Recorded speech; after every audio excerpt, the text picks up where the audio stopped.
France के अंदर मुसलमानों के बारे में कानून साजी हो रही है कि हर रोज 3 से 4 फ्रेंच मुसलमान हो रहे थे। अच्छा। और कहा जाता था कि French will be the next country जहां शरीयत नाफिज हो सकती है। अच्छा। जिस तरह पाकिस्तान जो है वो चाइना के मामले में खामोश रहता है, चाइना में भी तो इस्लामोफोबिया है, तो हम मगरब को क्यों टारगेट करते हैं और चाइनीज के सामने हम खामोश रहते हैं?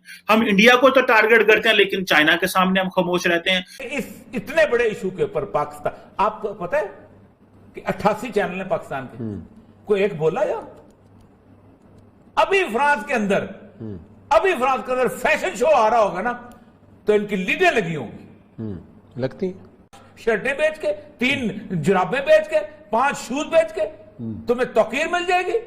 थूकते नहीं है तुम्हारे मुंह के पर वो लोग।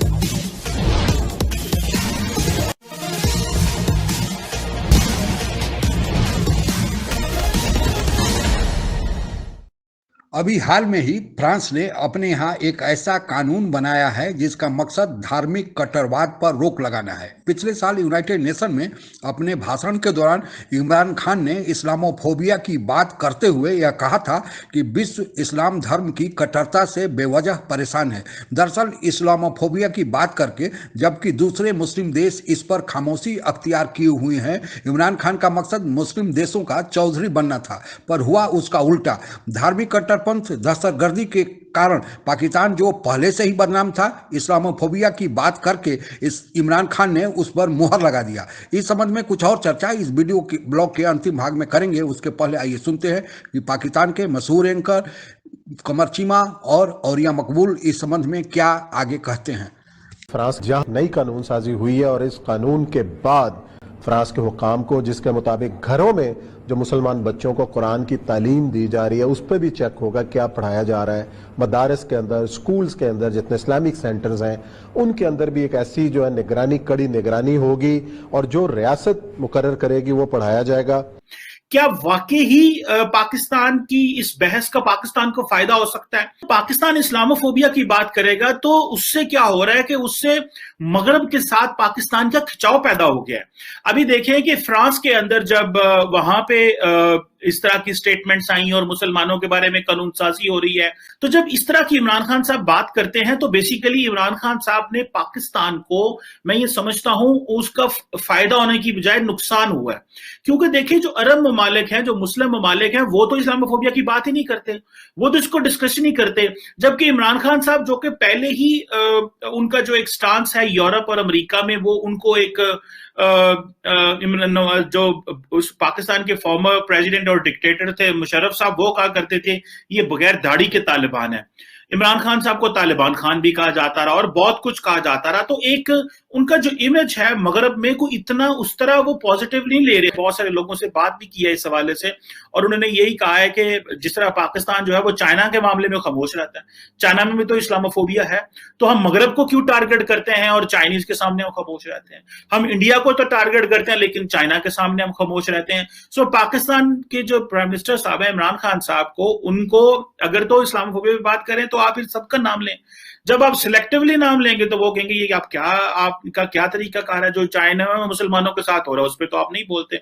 सो जो इंपॉर्टेंट फैक्टर है, हमें हमारी प्रायोरिटीज क्या है? हमारी प्रायोरिटीज इस वक्त मुस्लिम उम्मा की जंग लड़ना नहीं है। हमारी प्रायोरिटीज इस वक्त मुसलमानों की जंग लड़ना नहीं है। हमारी प्रायोरिटीज इस वक्त आलमे इस्लाम की जंग लड़ना और आलमे इस्लाम का मुकदमा दुनिया के साथ पेश करना नहीं है।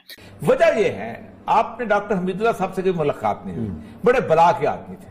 डॉक्टर हमीदुल्लाह साहब ने फ्रेंच में कुरान शरीफ का तर्जमा किया है, अकेले वहां रहते थे, मैं कमरा देखा है, मैं उनको वहां जाकर। उनकी मेहनत इतनी बड़ी थी कि हर रोज 3 से 4 फ्रेंच मुसलमान हो रहे थे। अच्छा।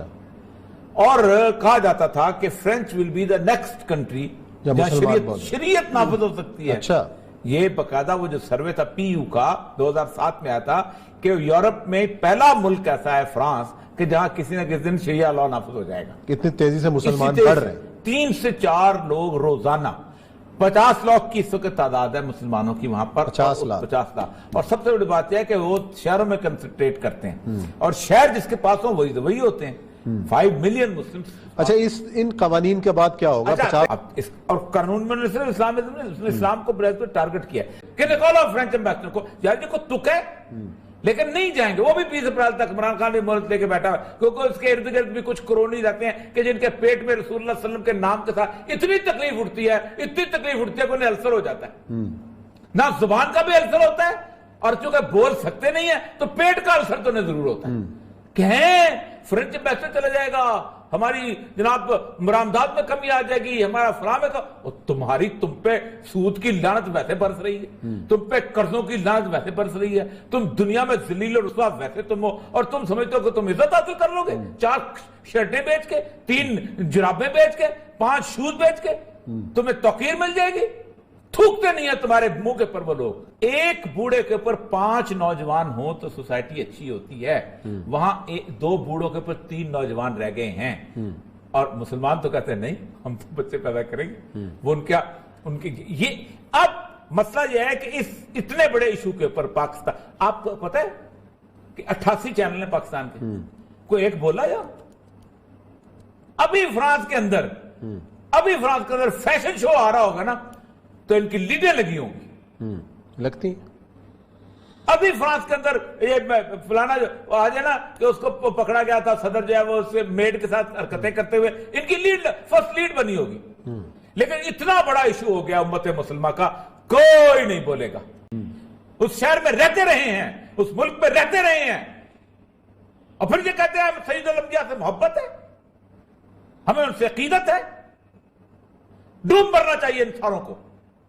क्या करनी है इन्होंने जिंदगियां जिसमें पूरा दिन आप सैयदुल अंबिया के कार्टून देखते रहे। मैंने तो दूर से सुना है और मेरा खून खौलता है। और जिन्होंने वहां उम्र गुजारी है, जिनके वहां घर हैं, जिनके वहां उनकी मलकियत है, ये क़यामत रसूलुल्लाह की शफाअत के मुंतज़िर हो। Pick fights. भारत हमेशा से ही धर्मनिरपेक्षता का पक्षधर रहा है, लेकिन जब से भाजपा की सरकार सत्ता में आई है तब से कुछ लोगों का यह मानना है कि हिंदू कट्टरवाद को बढ़ावा मिला है, और इसके समर्थन में भाजपा के प्रधानमंत्री नरेंद्र मोदी को उनके गुजरात के मुख्यमंत्री कार्यकाल के दौरान में हुए दंगों से जोड़ दिया जाता है। यह सही है कि हमारे देश में धर्म की आड़ में गलत भी होता है, पर प्रधानमंत्री मोदी को हिंदू कट्टरवाद और मुस्लिम विरोध से जोड़ देना ठीक नहीं। उन्होंने अब तक कोई ऐसे निर्णय नहीं लिए हैं जिससे कहा जाए कि उनका इरादा मुस्लिम विरोध का है। दरअसल कुछ विदेशी ताकतें देश में मौजूद कुछ लोगों के माध्यम से एक सुनियोजित ढंग से षड्यंत्र कर रही है, और उसका मकसद यह है कि खासकर नरेंद्र मोदी को टारगेट किया जाए, ताकि भारत जो विकास के रास्ते पर चल पड़ा है, भारत का जिस तरह से राजनीतिक कद विश्व के मंच में बढ़ रहा है और भारत की सामरिक दृष्टि से जिस तरह मजबूत होते जा रहा है, उस पर रोक लगाया जाए और भारत का जो सुपर पावर बनने का सपना है उसको ध्वस्त किया जाए। अयोध्या राम जन्मभूमि का मामला हो, एनआरसी सीएए का मामला हो, या ट्रिपल तलाक का मामला हो, या हाल में चल रहे किसान आंदोलन का मामला हो, इसे हमारे देश में कुछ लोगों द्वारा विवादास्पद बनाकर किसी न किसी संप्रदाय के साथ जोड़ दिया जाता है। धर्मनिरपेक्षता की आड़ में धार्मिक तुष्टीकरण या धार्मिक कट्टरवाद को बढ़ावा नहीं दिया जा सकता, जैसा कि भारत के प्रधानमंत्री नरेंद्र मोदी का कहना है, और उन्हीं के राह पर चलते हुए फ्रांस के राष्ट्रपति मैक्रोन ने भी कुछ ऐसे कानून अपने देश में बनाए हैं जिससे धार्मिक कट्टरवाद पर रोक लगाया जाए। उसी के कारण पाकिस्तान में हाय तौबा मचा हुआ है। आप लोगों को पता ही होगा कि पिछले साल फ्रांस के एक शिक्षक ने मोहम्मद साहब की एक छवि बना दी थी। उस छवि के कारण उसको जान से हाथ धोना पड़ा। पाकिस्तान में उसकी निंदा करने की बजाय उस घटना को बहुत ही तारीफ किया गया कि जो आदमी ने वह घटना का अंजाम दिया है, उस शिक्षक को जान से मारा है, उसकी तारीफ की गई। ऐसा नहीं होना चाहिए, लेकिन अब कानून उस पर बनाए जा रहे हैं फ्रांस में, तो पाकिस्तान बेवजह परेशान है। आज के लिए बस इतना ही।